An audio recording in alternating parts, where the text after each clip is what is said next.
ಅವರಿಗೆ ಪರಮ ಪೂಜ್ಯ ಶ್ರೀ ಶ್ರೀ ಶ್ರೀ ಶಿವರಾತ್ರಿ ದೇಶಿಕೇಂದ್ರ ಮಹಾಸ್ವಾಮಿ ಅವರ ಪಾದಾರವಿಂದಗಳಿಗೆ ನಮಸ್ಕರಿಸುತ್ತಾ ನನ್ನ ನನ್ನ ನನ್ನ ಬಾಲ್ಯದಿಂದ ಸುಮಾರು 1988ರಿಂದ 99ರ ತನಕ JSS ಬಾಲಜಗತ್ತಿನಲ್ಲಿ ನನ್ನ ವಿದ್ಯಾಭ್ಯಾಸ ನಡೆದಿರುತ್ತೆ.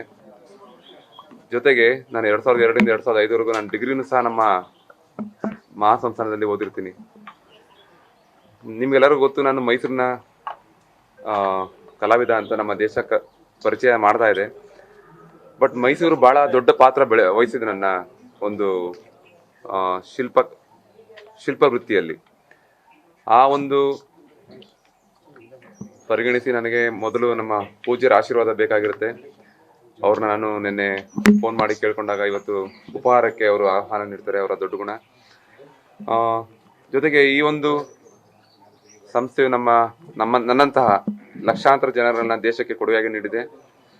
ಜೊತೆಗೆ ಹಲವಾರು ಕ್ಷೇತ್ರಗಳಲ್ಲಿ ಅದರದೇ ಆದ ಒಂದು ಸೇವೆಗಳನ್ನ ನೀಡ್ತಾ ಬರ್ತಾ ಇದ್ದಾರೆ. ಇದು ನನ್ನ ಮೊದಲ ಕರ್ತವ್ಯ. ಮೈಸೂರು ನನ್ನ ತವರೂರು. ಈ ಊರಲ್ಲಿ ಇಂಥ ದೊಡ್ಡ ಸಂಸ್ಥೆ ಇರೋದು ನನ್ನ ಪುಣ್ಯ. ಬೆಳಗ್ಗೆ ಒಂದು ಭೇಟಿಯನ್ನ ನೀಡಿದ್ದೇನೆ.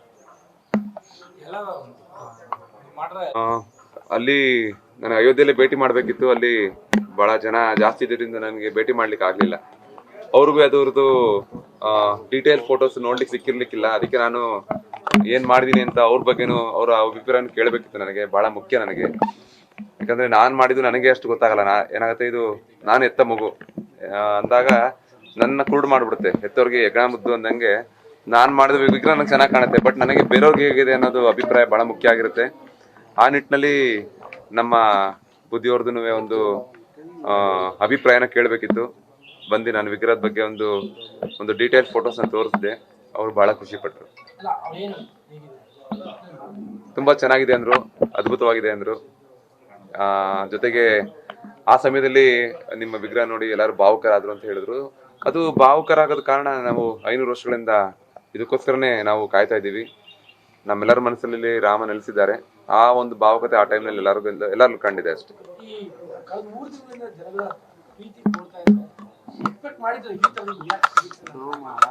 ಇಲ್ಲ ಸರ್, ನಾನು ಈ ಮಟ್ಟದ ಒಂದು ಪ್ರೀತಿ ಸಿಗುತ್ತೆ ಅಂತ ನಿಜವಾಗಿಯೂ ನಾನು ಊಹಿಸಿರ್ಲಿಲ್ಲ. ಯಾಕಂದ್ರೆ ಮೊದಲೆರಡು ನಾನು ಆಲ್ರೆಡಿ ಮಾಡಿದ್ದೆ ದೇಶದ ಪ್ರಾಜೆಕ್ಟ್ಗಳಲ್ಲಿ. ಬಟ್ ಇಷ್ಟು ಮಟ್ಟಕ್ಕೆ ನನ್ನನ್ನು ಸ್ವೀಕರಿಸಿದರೆ, ಇಷ್ಟೊಂದು ಮಟ್ಟಕ್ಕೆ ನನ್ನ ಪ್ರೀತಿಸಿದರೆ ಅಂತ ನಾನು ಯಾವತ್ತೂ ಊಹಿಸಿರ್ಲಿಲ್ಲ ಸರ್.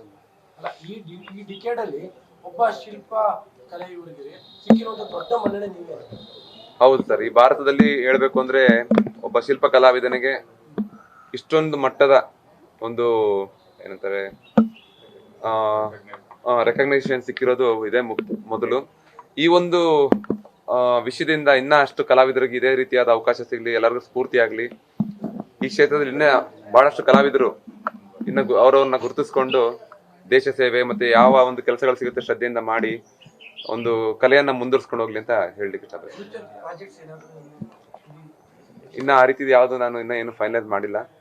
ನಂತರ ಏನಿದೆ ಅದು ತಕ್ಕಂಗೆ ಸ್ಪಂದಿಸಲಿಕ್ಕೆ ಪ್ರಯತ್ನ ಪಡ್ತೀನಿ. ಮೈಸೂರು ಜಯಚಾಮರಾಜೇಂದ್ರ ಒಡೆಯರ್ ಸ್ಟ್ಯಾಚ್ಯೂ ಮಾಡಿದ್ದಾರೆ. ಮೈಸೂರು ನಗರ ಪಾಲಿಕೆ 12 ಲಕ್ಷ ರೂಪಾಯಿ ಕೊಡಬೇಕು ಬಾಕಿ ಪ್ರಸ್ತಾಪ ಆಯ್ತು. ಅದು ಪಾಲಿಕೆ ಸಭೆಯಲ್ಲಿ ಪ್ರಸ್ತಾಪ ಆಗಿದೆ.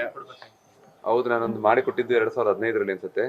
ಅದ್ರದ್ದು ಬಾಕಿ ಮೊತ್ತ ನಾನು ಕೇಳಲಿಕ್ಕೆ ಸ್ವಲ್ಪ ಸಮಯ ಮೈಸೂರು ಇಲ್ಲದೆ ಇರೋದ್ರಿಂದ ಅದು ಹಾಗೆ ಉಳ್ಕೊಂಡಿದೆ. ನಂತರ ಈಗ ಹೋಗಿ ನಾನು ಕೇಳೋ ಪ್ರಯತ್ನ ಮಾಡ್ತೀನಿ. ಅದನ್ನ ನನ್ನ ತಮ್ಮ ನೋಡ್ತಾರೆ. ಹೌದಾ, ನನಗೆ ಅದು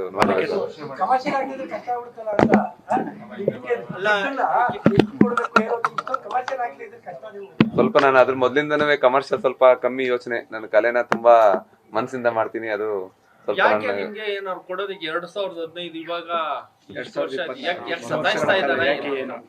ಮತ್ತೊಮ್ಮೆ ಇದ್ರ ಬಗ್ಗೆ ನಾನು ನಿಮ್ಮ ಹತ್ರ ಮಾತಾಡ್ತೀನಿ. ಯಾಕೆಂದ್ರೆ ಸರ್ 2015 2024 ಈಗ ಇಷ್ಟು ವರ್ಷದಿಂದ ಒಬ್ಬ ಶಿಲ್ಪಿಗೆ ನಗರ ಪಾಲಿಕೆ ಅವ್ರು ಕೊಟ್ಟಿಲ್ಲ ಅಂದ್ರೆ ಯಾಕೆ ನೀವು ಕೇಳಿಲ್ವ, ಅವ್ರು ಕೊಡ್ತಾ ಇಲ್ವಾ? ಏನ್ ಕಾರಣ? ನಾನೇ ಫಾಲೋ ಅಪ್ ಸ್ವಲ್ಪ ಕಮ್ಮಿ ಅಂತ ನನ್ನ ಕಡೆಯಿಂದಾನೆ. ಇವತ್ತಿನ ಶೆಡ್ಯೂಲ್ ಏನಿಲ್ಲ ಸರ್. ನಮ್ಮ ತಂದೆಯವ್ರದೊಬ್ಬರು ನನ್ನ ಜೀವನದಲ್ಲಿ ತುಂಬಾ ಪ್ರಮುಖವಾದ ಮುಖ್ಯವಾದ ನಮ್ಮ ಗುರುಗಳು ಮತ್ತು ನನ್ನ ಪೂಜ್ಯ ತಂದೆಯವರ ಸಮಾಧಿ ಹತ್ರ ಹೋಗಿ ಒಂದು ಸಣ್ಣ ನನ್ನ ನಮನ ಅನುಸರಿಸಿ ಬರ್ತೀನಿ ಅಷ್ಟೇ. ಎಲ್ಲಿಗೆ ಹೋಗೋ ಯೋಚನೆ? ಅದು ಕೆಲವೊಂದು ಪ್ಲಾನ್ ಆಗಿದೆ ಎಲ್ಲ. ಅಂದ್ರೆ ಅದು ರಿಪಬ್ಲಿಕ್ ಡೇ ಡಿನ್ನರಾ ಏನು? ಇಲ್ಲ, ಆ ರೀತಿ ಏನಿಲ್ಲ. ನಾನು ಪರ್ಸನಲ್ ವರ್ಕ್ಗೆ ಹೋಗ್ತಾ ಇದ್ದೀನಿ. Thank you sir. Thank you. News First ನಿರ್ಭೀತಿಯಿಂದ ನಿಮ್ಮ ಪರವಾಗಿ.